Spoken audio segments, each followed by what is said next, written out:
vous ne croirez pas tant que vous n'êtes pas miséricordieux. Bismillah ar-Rahman ar-Rahim, alhamdulillah, wassalatu wassalam ala rasulillah wa ala alihi wa sahbihi ajma'in. Mes frères et sœurs, que la paix soit sur vous, assalamu alaykum wa rahmatullahi wa barakatuh. Nous nous retrouvons à nouveau pour cette exhortation du vendredi et j'aimerais partager avec vous une parole qu'on rapporte du prophète alayhi salatu wassalam. Ce messager qui a été envoyé pour l'humanité afin de concrétiser l'amour, la miséricorde divine. Wa ma arsalnaka illa rahmatan lil alamin. Le Coran clarifie clairement sa mission. Tu n'as été envoyé que comme miséricorde pour les mondes. Et une des missions fondamentales du prophète alayhi salatu wassalam fut de pouvoir connecter les êtres humains à Dieu, les reconnecter directement, sans intermédiaire, à travers une connaissance saine de qui est Dieu, pour s'inspirer de ses qualités, pour connecter son cœur à Dieu et pour refléter finalement ses qualités divines dans notre quotidien. Et tout l'islam n'est que le reflet finalement des qualités divines. Et toutes les grandes valeurs morales du croyant ne sont que le reflet des qualités divines, de l'éducation du cœur et de l'âme, afin de pouvoir la nourrir par ces qualités divines et refléter celles-ci dans son quotidien. Et donc je vais partager avec vous aujourd'hui un petit dialogue qu'on rapporte du prophète alayhi salatu wassalam avec ses compagnons. Il leur dit un jour: Len tu'minu hatta tarahamu. Vous n'aurez pas réellement atteint la foi n'aura pas réellement empli vos cœurs tant que vous ne ferez pas preuve de miséricorde, d'amour. Len tu'minu hatta tarahamu. Faqala an-nas kulluna rahimun ya Rasulallah. Les gens alors lui dirent: mais nous sommes tous miséricordieux au prophète. Le messager alayhi salatu wassalam leur dit alors: innahu laysa bi rahmati ahadikum sahibah. Il ne s'agit pas simplement de la miséricorde, de la bonté, de l'amour, de la compassion que vous avez pour votre compagnon, pour votre ami, pour celui qui est proche de vous. Walakinnaha rahmatun nasi, rahmatul amma. Il s'agit en réalité de la miséricorde, de cet amour rayonnant que vous avez pour les hommes, que vous avez de manière générale pour tout un chacun. Voilà l'anecdote que j'aimerais que l'on médite ensemble aujourd'hui. Je la reprends rapidement. Le prophète nous dit alayhi salatu wassalam: vous n'aurez pas atteint la réalité de la foi, la quintessence de la foi, tant que vous ne ferez pas preuve de miséricorde, de compassion, de bonté, de rahma, qui englobe un peu tous ces sens. Alors les compagnons furent un peu étonnés et dirent: mais prophète, nous sommes tous miséricordieux. Ruhama baynahum, comme le Coran le rappelle, ils sont miséricordieux entre eux. Mais le prophète alayhi salatu wassalam, lui qui est venu pour une miséricorde, pour qui? Pour l'univers, rahmatan lil alamin, a envie de pousser les compagnons à dépasser cette notion de bonté envers ceux que l'on aime, car finalement c'est le plus facile, pour arriver à une miséricorde générale. Il dit alors: ce n'est pas la miséricorde, la bonté et l'amour que vous avez envers votre compagnon, mais c'est une miséricorde pour tous les hommes, une miséricorde générale, globale. À nouveau, parce que le croyant doit être le reflet de Dieu. Et le Coran nous rappelle justement de Dieu: Wa rahmati wasi'at kulla shay. Et ma miséricorde, dit Dieu, mon amour, ma compassion englobe toutes choses. Voilà donc cette petite anecdote, ce petit dialogue entre le prophète alayhi salatu wassalam et ses compagnons que j'aimerais que l'on médite ensemble aujourd'hui.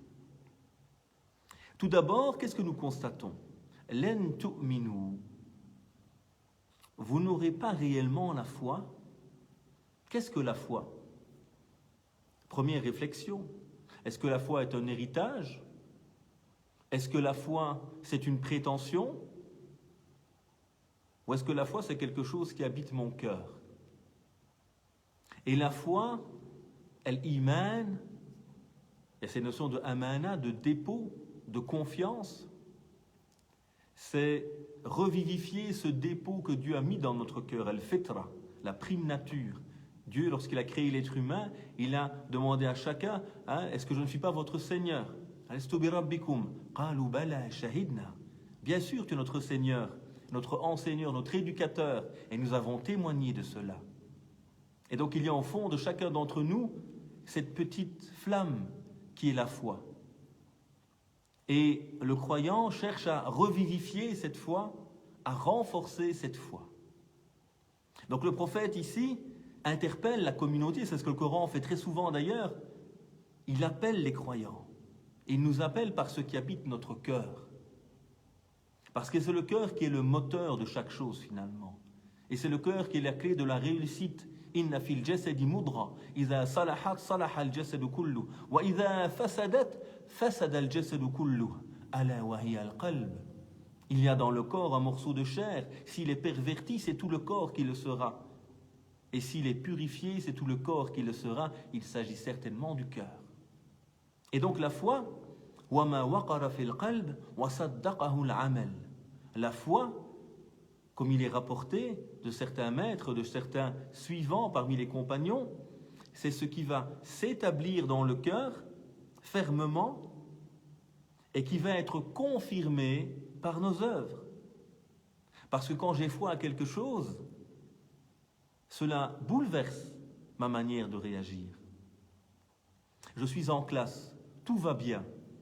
Et un élève me dit, assis tranquillement à côté de moi, « Oh, tu sais, l'école est en train de brûler. » Qu'est-ce qui t'arrive? Est-ce que tout va bien dans ta tête? Est-ce que je prends cette personne au sérieux? Est-ce que je crois dans l'information qu'il m'a transmise? Non. C'est le seul à le dire. Il n'y a pas d'alarme qui sonne. Il est en plus très très zen lorsqu'il me le dit. Par contre, j'entends l'alarme sonner et je vois chacun autour de moi crier au feu et voir la fumée qui monte par la fenêtre. À ce moment-là, je crois dans cette information et évidemment, j'œuvre en conséquence. Et donc, elle imane la foi à la revivification de ce dépôt, de cette petite flamme que Dieu a mis déjà en moi, que je vais faire développer par mon éducation. Elle va naturellement produire des œuvres. Et donc, le prophète nous rappelle ici, alayhi salatu wassalam, que vos cœurs sont la clé, que la foi est la clé de tout. Et une pratique sans foi est une pratique qui va devenir lourde, qui ne va pas vous nourrir. Alors revenons à l'essentiel, revenons au cœur, revenons à la foi, à la connaissance de Dieu. Len tu'minu hatta tarahamu. Vous n'aurez pas réellement la foi tant que vous ne ferez pas preuve de miséricorde. Ar-Rahma. Et Ar-Rahma, qu'on traduit par miséricorde, c'est bien plus profond que cela en réalité. Ar-Rahma, c'est le fruit de l'amour. Ar-Rahma, c'est, comme le traduit Maurice Gloton, cet amour rayonnant. Cet amour qui va nous toucher, qui va rayonner autour de nous et qui va faire que l'on est miséricordieux, que l'on est compatissant, que l'on est bon, que l'on cherche le bien pour l'autre. D'ailleurs, Ar-Rahim en arabe, c'est l'utérus, l'endroit dans lequel le fruit de l'amour va naître. L'endroit dans lequel le fruit de l'amour va grandir. Cette semence, ce fruit de l'amour va grandir et va être protégé, va être nourri, va être lié. Ar-Rahim, l'utérus. Et donc Ar-Rahma, c'est cet amour profond, plus profond encore, aussi profond que l'amour maternel ne peut l'être. Évidemment, Dieu, il est Ar-Rahman, celui qui est tout entièrement et profondément miséricordieux et plein d'amour pour ses créatures. Et donc, Len tu'minu hatta tarahamu. Vous n'aurez pas réellement la foi tant que vous n'êtes pas ces gens qui êtes habités par la miséricorde, par cet amour. Et comment l'être si on n'est pas connecté à Dieu? C'est pour ça qu'on ne dit pas, hein, vous ne serez pas musulman tant que vous ne faites pas cela. Parce que dans le hadith de Jibril, il y a l'islam, la pratique, puis l'iman, la foi. La foi qui nous habite. Et la foi en qui? En celui qui commence chaque sourate du Coran, à l'exception d'une, en disant Bismillahir-Rahmanir-Rahim. Au nom de Dieu, le tout miséricordieux, le très miséricordieux, le tout rayonnant d'amour, le très rayonnant d'amour. Len tu'minu hatta tarahamu. Vous n'aurez pas réellement cette foi qui vous habite tant que vous ne traduirez pas celle-ci dans la réalité. Et la foi, c'est la connexion à Dieu. Ce qui va te rendre meilleur, ce n'est pas le savoir théorique, ce n'est pas la mémorisation, ce n'est pas les diplômes en théologie, mais c'est ta reconnexion sincère avec Dieu, ta méditation sur la création divine, ta méditation sur les noms divins, qui vont te permettre de revenir à l'essentiel et en te reconnectant avec le Rahman, à devenir toi le reflet de sa Rahma, de sa miséricorde. Len tu'minu hatta tarahamu. Et on voit ici comment le prophète, alayhi salatu wassalam, malgré la grande valeur des compagnons, insiste auprès d'eux. Vous voyez, c'est ça aussi l'éducateur. Les compagnons étaient une catégorie, une génération singulière, éduquée par le maître, alayhi salatu wassalam. Mais justement, l'éducateur, il veut toujours te pousser à grandir. Il veut que tu ne sois pas satisfait de ton état et que tu profites de chaque occasion, de chaque jour que Dieu te donne pour continuer à grandir. Et ça, c'est important de nous le rappeler. Alors, il dit à ses compagnons, vous n'aurez pas encore réellement la foi. Continuez, cheminez, avancez. Il y a encore des étapes. Il y aura toujours des étapes jusqu'au jour où Dieu me reprendra. Il y a toujours quelque chose à améliorer. Et donc, nous voyons comment le prophète ici le rappelle de continuer à cheminer, à grandir. Et c'est ça l'éducateur qui accompagne, qui est avec les gens, qui les pousse à grandir, qui corrige aussi leur conception. On va le voir juste après. Que disent les compagnons? Ya Rasulallah, kulluna rahim. Mais prophète, nous sommes tous en fait miséricordieux. Nous sommes déjà arrivés là-bas. Non. Le prophète, alayhi salatu wassalam, va clarifier Innahu laysa birahmati ahadikum sahibah. Il ne s'agit pas de la miséricorde de l'un d'entre vous envers son compagnon, envers quelqu'un de proche. Vous voyez comment il corrige les choses? Attention, la rahma de l'islam, cette miséricorde, cet amour rayonnant, cette bonté, cette compatissance ne doit pas se limiter à celui qui est proche de toi. Là, finalement, tu n'as rendu que le bien à celui qui t'a fait du bien. Mais la réalité de cette foi qui t'a habité, c'est de pouvoir te dépasser. Dépasser tes intérêts, dépasser ce que tu aimes pour aller plus loin encore et aimer les autres. Être source de miséricorde pour tous. Donc ici, le prophète, alayhi salatu wassalam, vient corriger cette conception et rappeler aux compagnons, attention, ce n'est pas une miséricorde restrictive, ce n'est pas un amour limité. Alors vous n'avez pas encore atteint réellement cette foi absolue. Rahmatan lil alamin, une miséricorde pour l'univers, pas pour les musulmans. Et ça, c'est important parce que beaucoup de musulmans aujourd'hui, malheureusement, ont cette conception un peu biaisée de l'islam. On a un islam aujourd'hui qui est fermé sur lui-même, comme si Dieu n'était pas le Dieu de l'univers, comme si Dieu n'était pas le Dieu de tous les hommes. Alors qu'il nous rappelle, Rabbul Alamin, Alhamdulillahi Rabbil Alamin, le Seigneur de tout l'univers, pas le Seigneur des musulmans. Il n'est pas Rabbul Muslimin, il est Rabbul Alamin. Première sourate du Coran. Et dernière sourate du Coran, Qul a'udhu bi rabbi an-nas. Dit, je demande protection à l'éducateur, au Seigneur des hommes. Et donc il y a cette notion d'une miséricorde générale qui ne doit pas se limiter à celui que tu aimes. Car la grandeur de tes valeurs vont se concrétiser non dans des relations simples, faciles avec ceux que tu aimes. C'est facile d'être bon avec celui qui est bon avec moi. Mais la réalité des valeurs qui t'habitent vont se traduire dans des relations avec des gens qui te font du tort. Et on verra dimanche, Inch'Allah, dans notre réflexion sur la vie du prophète, alayhi salatu wassalam, le retour à la Mecque. Et comment ce dernier, alayhi salatu wassalam, a pardonné à ceux qui lui ont fait du tort. A traduit cette miséricorde pour tous. Et ça, c'est essentiel, évidemment, à ce niveau-là. Donc, le prophète, alayhi salatu wassalam, nous rappelle justement, et rappelle à ses compagnons, corrige les conceptions, ce n'est pas une miséricorde limitée. La vraie foi va te pousser à te dépasser, à ne pas seulement être bon envers ceux que tu aimes, mais être bon envers tout un chacun. Car c'est plus facile, évidemment, de faire preuve de miséricorde avec ceux que j'aime, ou quand je suis en position de faiblesse, mais quand je suis en position de force, on m'a fait du tort et maintenant j'ai le pouvoir de corriger ce mal par la violence, par la force. C'est là que tu es vraiment examiné par Dieu. Comment vas-tu réagir? Comme le prophète, alayhi salatu wassalam, lorsqu'il revient à la Mecque et qu'il va pardonner à chacun, La tathriba alaykum al-yawm, yaghfirullahu lakum, wa huwa arhamur rahimin.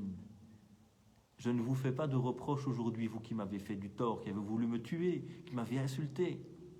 Et rappelle ce que le Coran cite en parlant de Youssouf à ses frères, on le verra dimanche, Inch'Allah. Que Dieu vous pardonne. Vous voyez, moi, mon cœur, j'en parle même pas. Parce que c'est pour Dieu que j'agis. Yaghfirullahu lakum. Et puis il rappelle l'essentiel.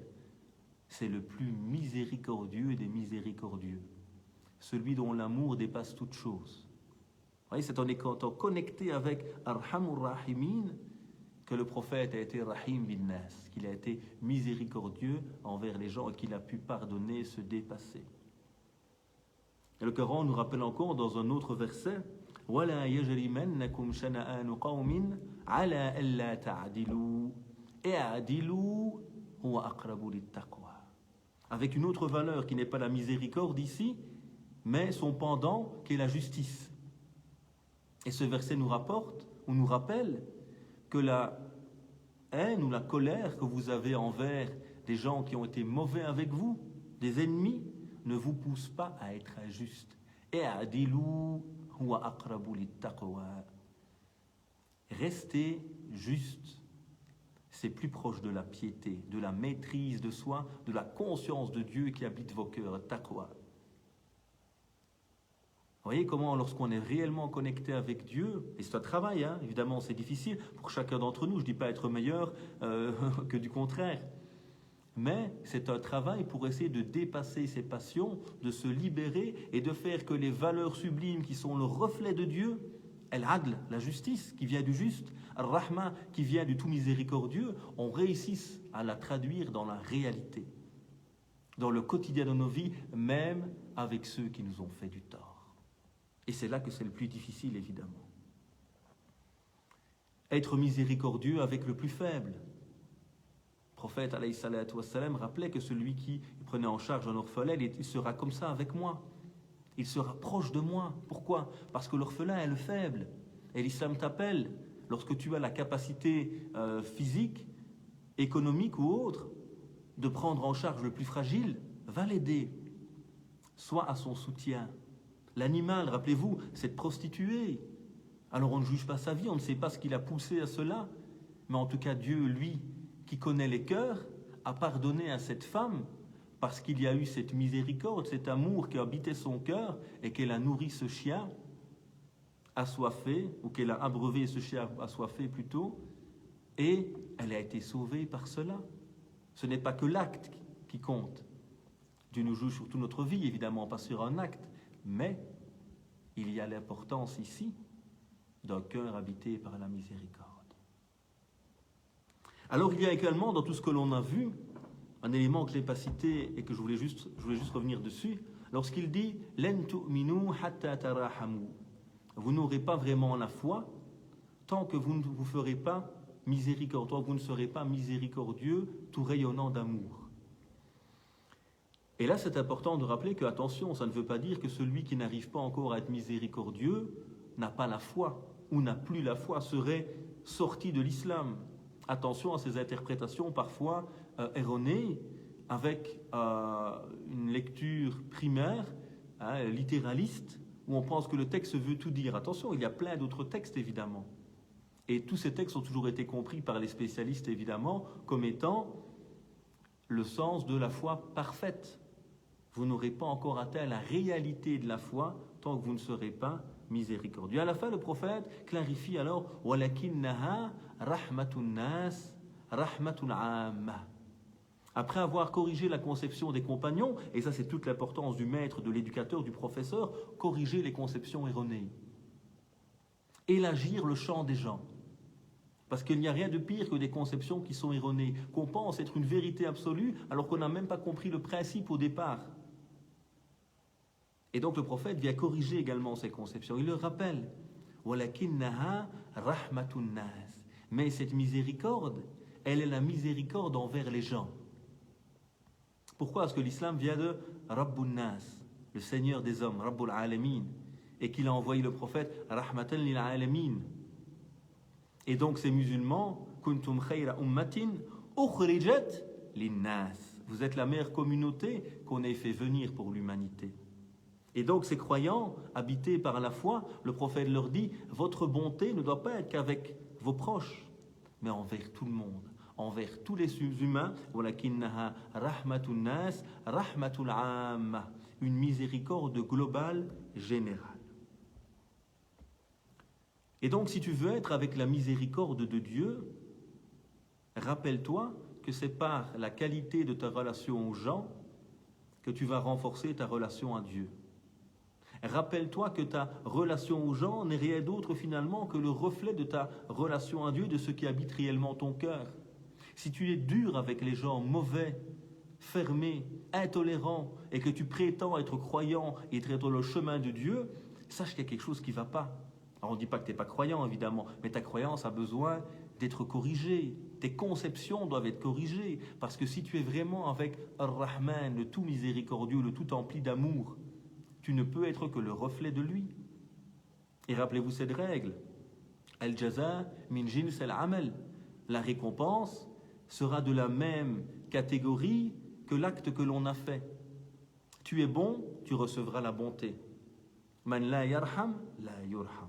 Celui qui ne fait pas miséricorde aux gens, qui ne traduit pas cet amour autour de lui, il ne recevra pas non plus cet amour. Et le hadith, on peut le comprendre dans deux sens. Tu ne donnes pas de l'amour aux gens, n'espère pas recevoir de l'amour des autres. Tu ne donnes pas de l'amour autour de toi, fais attention, peut-être que Dieu ne te donnera pas d'amour non plus. Donc il y a toute cette importance ici fondamentale de cette notion de la miséricorde. Et le prophète nous rappelle encore, Ar-Rahimoun yarhamuhum ar-Rahman. Vous voyez, Ar-Rahimoun, ceux qui sont miséricordieux, sont ceux qui sont emplis d'amour et qui traduisent cela autour d'eux. Yarhamuhum ar-Rahman. Le tout miséricordieux Dieu, le tout rayonnant d'amour, vous comblera d'amour, de miséricorde. Soyez-le. Parce qu'à nouveau, Dieu n'agit pas à notre place. Dieu nous a responsabilisés. Inni ja'ilun fil ardi khalifa. Je vais mettre sur terre un représentant. Quelqu'un qui est responsable de représenter la bonté et la miséricorde divine. Et à toi d'œuvrer. À toi d'avancer. Si tu viens vers Dieu en marchant, il vient vers toi en courant. Mais fais le premier pas et Dieu viendra. Ar-Rahimoun, ceux qui se sont nourris de l'amour de Dieu et qui l'ont transmis autour d'eux. Et Arhamuhum ar-Rahman. Irhamu ahl al-ard. Soyez miséricorde, faites rayonner l'amour pour les gens de la terre, et arhamkum man fis sama. Vous fera miséricorde, vous comblera d'amour celui qui est dans les cieux. Et donc, nous voyons comment le prophète, ici alayhi salatu wassalam, rappelle à ses compagnons cette importance de traduire la foi dans des œuvres, et notamment à travers cette miséricorde.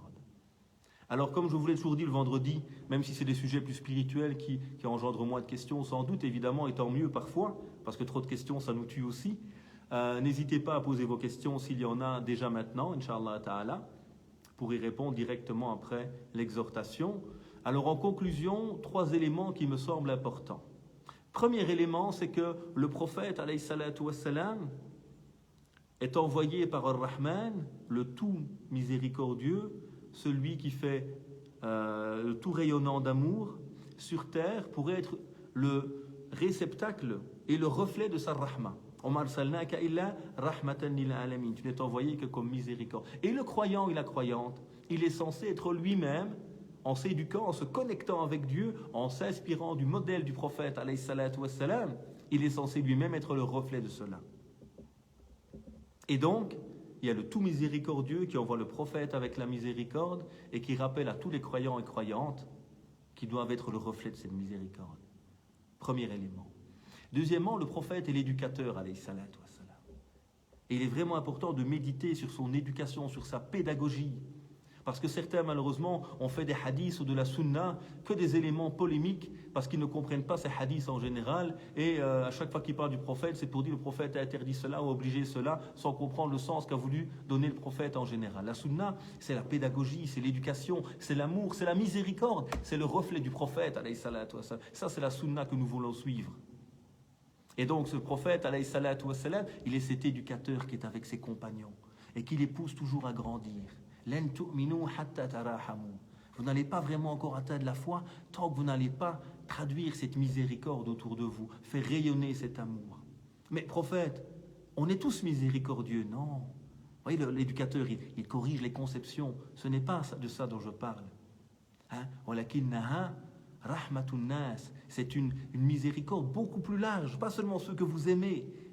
Elle doit englober tous les êtres humains. Rahmatul Amma, toute la création même, c'est une miséricorde générale qui doit émaner de vos cœurs. Et troisième élément, après avoir rappelé Dieu le miséricorde, prophète miséricordieux, le croyant en est le reflet. Deuxièmement, le prophète éducateur. Troisièmement et dernièrement, nous dans notre quotidien maintenant. Essayons de vivre cette miséricorde, de sauver la vie, de protéger la nature. Dans cette période de confinement où il y a beaucoup de détresse, de gens seuls, passer un coup de fil tout simplement, aller aider une vieille personne à faire ses courses par exemple. Et c'est comme ça, en revivant cette miséricorde naturellement, que nous allons permettre aux gens de rouvrir leur cœur et de permettre à cette foi qui les habite peut-être, qui est déjà là, cette fitra, cette prime nature, cette petite flamme qui est là, de se rallumer par la miséricorde, par l'amour que vous avez pu transmettre autour de vous. Donc à nouveau, c'est des questions, je vous invite à les écrire maintenant. Puisse Dieu exalté soit-il nous permettre de nous rapprocher de lui, le tout miséricordieux, ô toi le tout miséricordieux, le très miséricordieux, toi le tout rayonnant d'amour. Comble nos cœurs de ton amour. Permets-nous d'être le reflet de ton amour et de ta miséricorde. Ô mon Dieu, nous te demandons ton amour et l'amour de ceux que tu aimes et les voies qui nous mènent à ton amour. Ô Dieu, toi qui es le pardonneur, celui qui accueille le repentir, permets-nous de nous rapprocher de toi. Comble nos lacunes, pardonne nos erreurs, purifie-nous. Ô mon Dieu, tu es le meilleur des purificateurs. Alors purifie nos âmes. Ô mon Dieu, toi qui es le guérisseur, toi qui es le protecteur, protège-nous de cette pandémie. Protège tous ceux que l'on aime. Protège-nous de tout mal. Guide et oriente nos cœurs. Ô mon Dieu, toi qui es le tout miséricordieux, fais miséricorde à ceux qui nous ont quittés, ceux que l'on aimait qui ne sont plus là aujourd'hui. Ô Seigneur, enseigneur, éducateur, permets-nous de mieux éduquer nos enfants et de mieux cheminer pour nous rapprocher de toi. Permets-nous d'être à la hauteur de ce beau message et de nous inspirer du beau modèle du prophète, alayhi salatu wassalam. Ô notre Seigneur, notre enseigneur, donne-nous une belle part ici-bas, le bonheur de l'islam, et une belle part dans l'au-delà, la joie de retrouver Dieu et de retrouver notre prophète bien-aimé, alayhi salatu wassalam, dans le paradis. Subhana rabbika rabbil izzati amma yasifoun, wa salamun ala al-mursalin, walhamdulillahi rabbil alamin. Barakallahu fikum, que Dieu vous bénisse. Et à dimanche, Inch'Allah Ta'ala, pour ceux qui le souhaitent, à 18h, nous aurons une réflexion, une méditation sur le retour du prophète à la Mecque. Comment a-t-il réagi face à ceux qui lui ont fait du tort, ceux qui l'ont torturé, ceux qui ont voulu le mettre à mort? Comment le prophète a réagi en tant que rahmatan lil alamin? Alors, s'il y a des questions, elles sont les bienvenues, Inch'Allah Ta'ala. Je vais regarder s'il y en a. Alors, salam à tous évidemment, que Dieu vous bénisse, que Dieu vous fasse miséricorde en ce jour de vendredi et que Dieu nous permette de nous retrouver le plus rapidement possible dans les mosquées, de nous retrouver les uns les autres. Merci à ceux qui ont partagé également des hadiths, des paroles du prophète, alayhi salatu wassalam.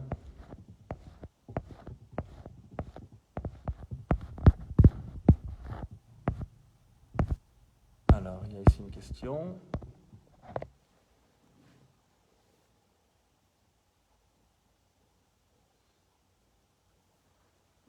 Conseillez-vous de rassembler Dor al-Asr, donc la prière de midi et de l'après-midi, le jour du Jumu'ah, en cette période de Covid, alors que nous ne prions pas à la mosquée?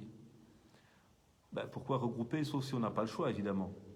Donc la norme, si on ne peut pas faire Salat al-Jumu'ah, ce qui est le cas actuellement, on a le Bedil, on a l'alternative, qui est le fait de prier Salat al-Dor, naturellement, les 4 raka'at, les 4 cycles que nous connaissons de la prière de midi. Et celui qui travaille, évidemment, qui n'a pas le choix, qui est au travail le vendredi, et qui ne peut pas, vu que les temps sont très courts, le Conseil européen de la Fatwa, le Conseil des théologiens en Belgique, ont tous permis de regrouper les prières en hiver, notamment en Belgique, parce que le temps est très très court et qu'il est difficile, dans la réalité qui est la nôtre, de pouvoir prier chaque prière à l'heure, à 12h30, à 14h30, à 16h30, à 18h30, alors que nous travaillons et qu'il n'y a pas des pauses toutes les heures ou toutes les 2 heures. Donc là, on peut regrouper à ce moment-là Salat al-Dor et l'Asr. Donc on prie Salat al-Dor normalement. Quand on a fini, on commence Salat al-Asr.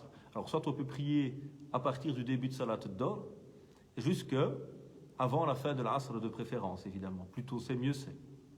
Mais donc on peut la prier, si j'ai une pause par exemple à 13h ou à 14h, je prie à 13h, Salat al-Dor. Quand j'ai fini, je prie Salat al-Asr à ce moment-là.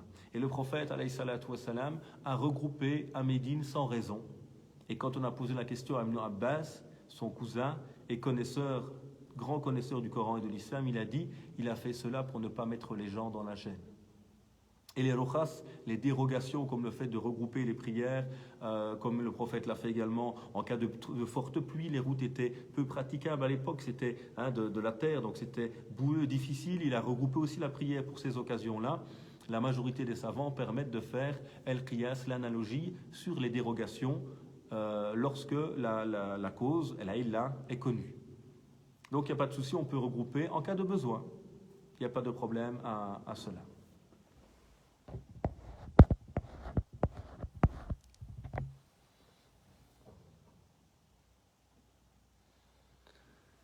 Boire debout est interdit, mais manger debout, qu'en est-il? Alors d'abord, ce n'est pas interdit du tout de boire debout. Il est important, justement, on a parlé de sunna tout à l'heure, d'arrêter dans certains discours, malheureusement de certains, de dire le prophète a dit ça, donc c'est haram. D'abord, le Coran ne dit rien, et la source première des musulmans, c'est le Coran. Donc la pédagogie qu'avaient les compagnons, par exemple, ou que le prophète a enseigné aux compagnons, à Muaz par exemple, il lui a dit, lorsqu'il l'a envoyé en tant que représentant, il lui a dit bima tahkum, il lui a dit bi kitabillah fa in lam tajid fa bi sunnati rasulillah. Par quoi vas-tu juger? Par le livre de Dieu. Si tu ne trouves pas, par la sunna, et sinon je fais un ijtihad. Donc la première source toujours, c'est le Coran. Le Coran ne dit rien sur ce genre de choses. Or le Coran, comme il le dit lui-même, il a détaillé tous les interdits. Donc le Coran ne dit rien. Et Dieu n'a rien oublié. Donc Dieu ne détaille pas dans le Coran ce genre d'interdit. Qui entre nous, l'interdit, surtout le grand péché par exemple, c'est quelque chose de grave et clairement accessible à la raison humaine, à l'intelligence humaine. Et le Coran le dit, il rend permis les choses saines et bonnes et il rend interdit les choses nocives. Donc le Coran ne dit rien là-dessus. Alors chez le prophète alayhi salatu wassalam, on rapporte évidemment, effectivement, qu'il avait réprouvé de boire debout. Mais dans d'autres textes, on rapporte que le prophète alayhi salatu wassalam a bu debout. Est-ce que le prophète va faire un interdit? Non, évidemment. Il s'agit simplement ici de adab. Le prophète sallallahu alayhi wa sallam est quelqu'un qui a enseigné aux compagnons la meilleure éducation possible. Et donc, il est préférable de boire ou de manger assis. Évidemment, c'est meilleur pour la digestion, etc.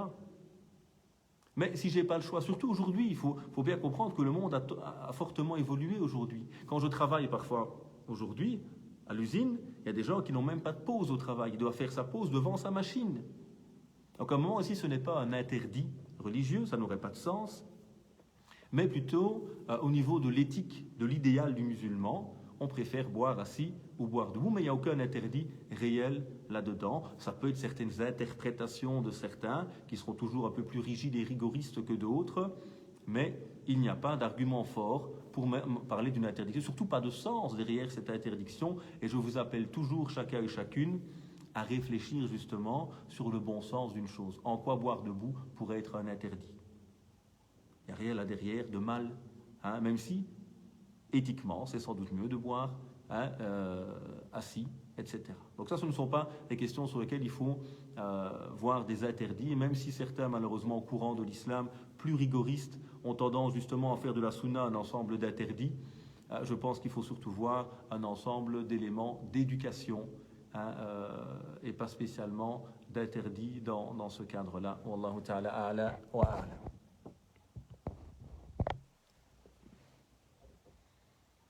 Différence entre pureté, iman et spiritualité. Je ne pense pas que les termes sont les plus importants parfois. L'iman, c'est la foi, c'est ce dépôt que Dieu a mis en nous, qu'on va revivifier, cette fidélité à ce pacte originel que Dieu a pris avec nous. La spiritualité, c'est un petit peu ce qu'on appelle Teskiyatun Nafs, c'est donner du sens à sa vie, c'est faire que sa vie n'est pas que matérielle, mais également spirituel, autre chose. Donc c'est la question du sens, de l'immatériel à travers les valeurs, la quête de sens qu'on donne à sa vie également. Donc la foi serait le moteur, et puis la spiritualité, la manière de vivre cette foi au quotidien.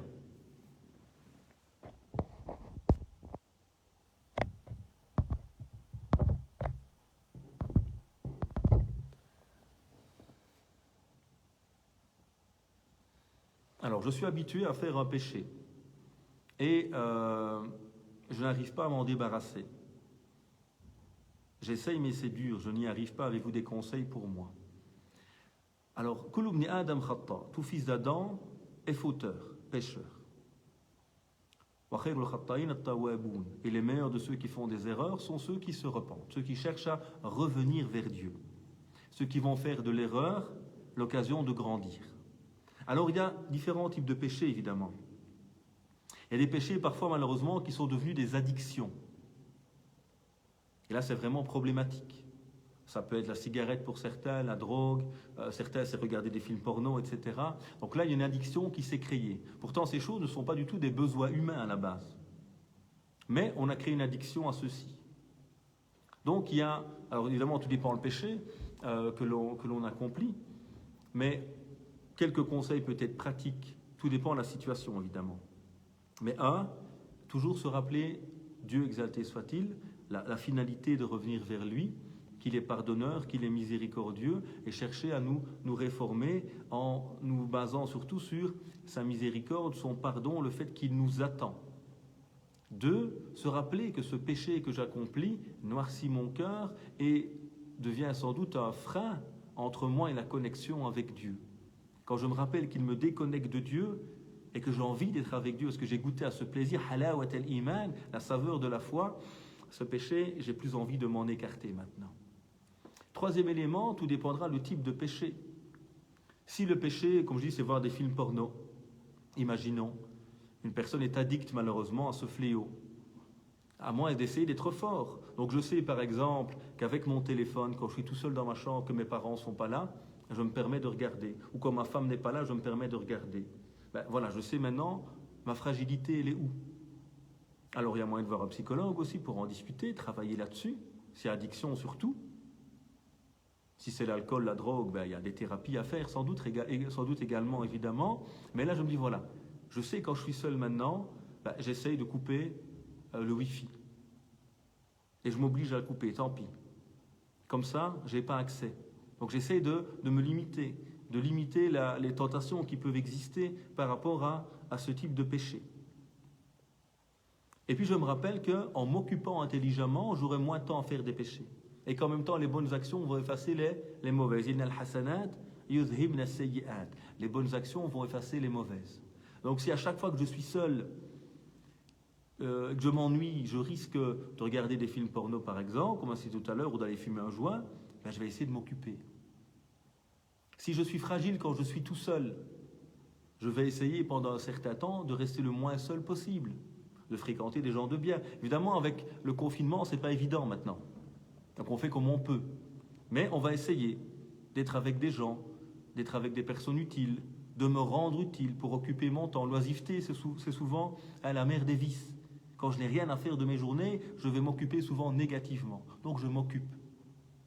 Voilà quelques petites solutions pour m'aider. Ici, c'est à nouveau par exemple, les films érotiques, ben, rien ne m'empêche de jeûner. Je jeûne lundi, mais jeudi, d'autres jours. Ça me renforce et ça me nuise la passion, par exemple. Si je sais que le soir, souvent, je suis tenté par mes copains dans le quartier et qu'on va fumer un joint avant de rentrer à la maison et que j'ai plus envie de faire ça, ben, je fréquente mes copains en début d'après-midi et j'évite la soirée. Je rentre un peu plus tôt pour éviter justement d'être face à cette situation qui souvent me fait tomber dans l'erreur. Voilà quelques modestes réflexions en sachant que la question était très générale évidemment. Que Dieu nous réforme, nous permette d'être plus forts face à nos péchés et nos difficultés.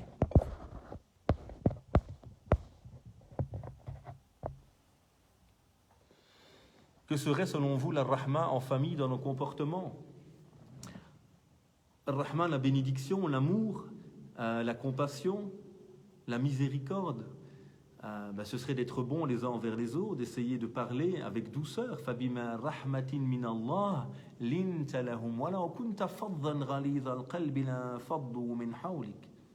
Et c'est par une miséricorde de Dieu, un amour de Dieu, que tu as été si doux envers eux. Et si tu étais rude au cœur dur, les gens se seraient éloignés de toi. Ar-Rahma, c'est un sourire. C'est sourire quand je rentre. Ar-Rahma, c'est pardonner. Mon épouse s'est mise en colère sur moi, je pardonne, j'efface. On a vu la semaine passée cet homme qui s'endormait toujours en pardonnant aux autres. Et comment ça a été la clé du paradis pour lui. Je pardonne à celui qui m'a offensé, à celui qui s'est énervé. Avec mes enfants, la Rahma, c'est donner du temps à ceux qu'on aime.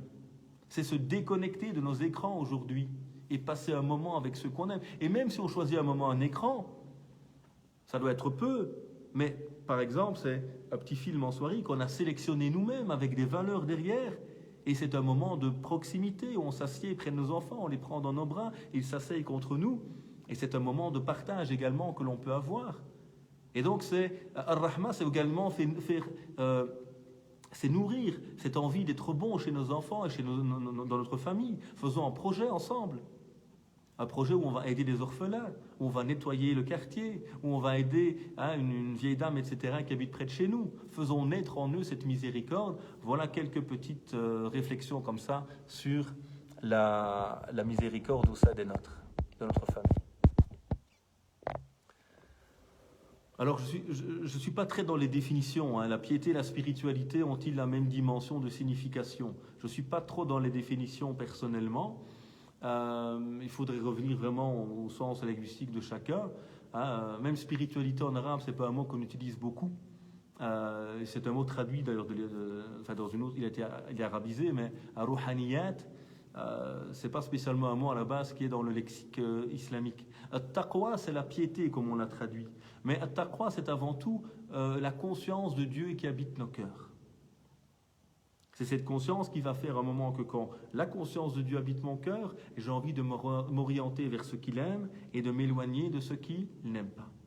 Cette conscience qui va faire que je suis toujours en alerte. Et que dès que je vois un bien, j'ai envie d'y aller. Dès que je vois quelque chose qui déplaît à Dieu, je vais m'en prémunir. At-taqwa.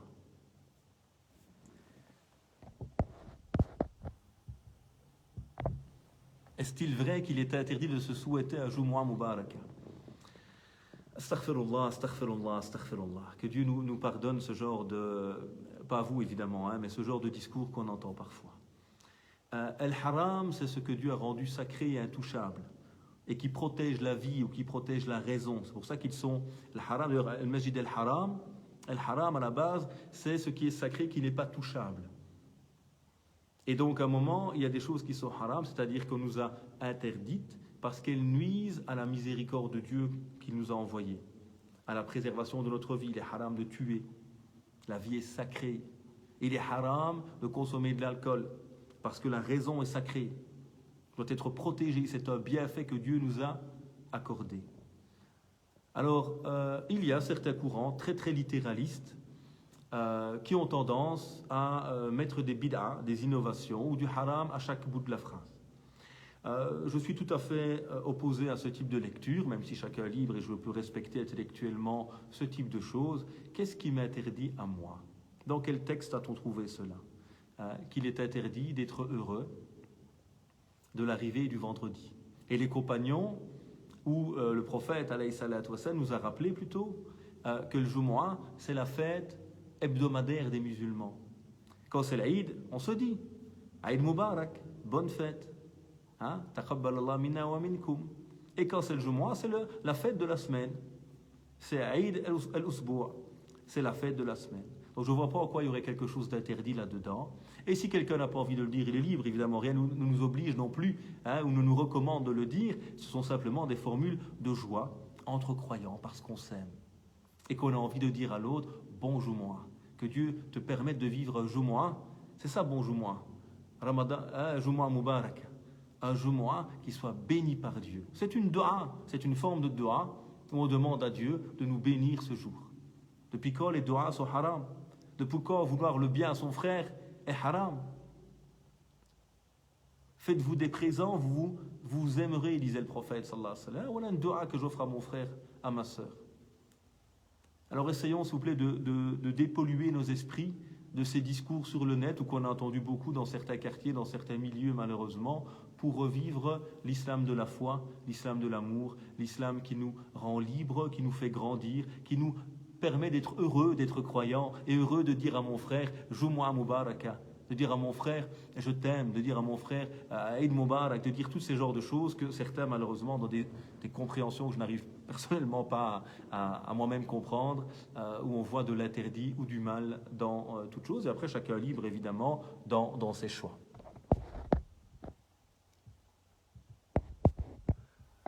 Merci à vous pour cet amour que nous nous portons mutuellement. Puisse Dieu nous guider, nous rendre utiles.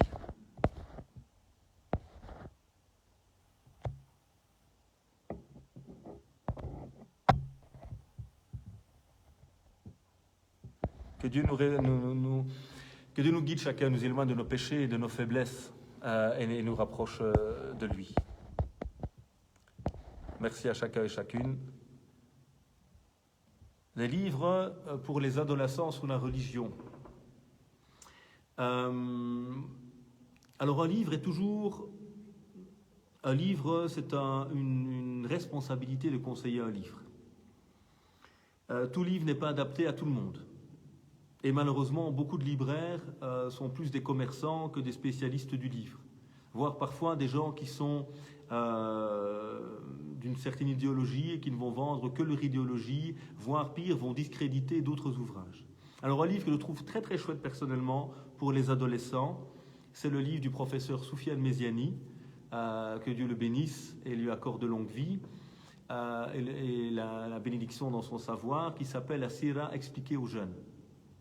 C'est un livre merveilleux.